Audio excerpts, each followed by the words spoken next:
Okay. We've mounted the tank. 4 mounting brackets in the bottom here. Bolted on rubber and stainless steel. Mounted the bumper on the back. Bolted on. We fabricated the deck and the toolbox brackets. Toolboxes are being made right now. They come in, we'll bolt it back on. All the mounting brackets for the pressure tree, everything's done on the deck. The tree is over there. We mounted on the side right here. Get all the plumbing mounted to it. The stainless steel plumbing is all done. Inside of the TV. 80% done. I'd say another week to put it all back together. By the time it's done, be ready to go up north. Usually going up north and pressuring up underground pipelines.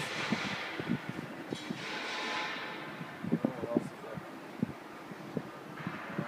All the lighting is all done on it. We just connect the wires to the switches. I'm going to go in a toolbox up here. The air switches and stuff in here as well. What's the capacity of the tank? 4,000 liters. 4,000 liters? 2 compartments. You can feed back into the tanks from the pressure pump. Quite a lengthy time to build one of these? Yeah, on average about 6 weeks. We have all the parts ready and everything. We build it all, say 3 weeks, about a week at paint, and about a week and a half, 2 weeks, put it all back together.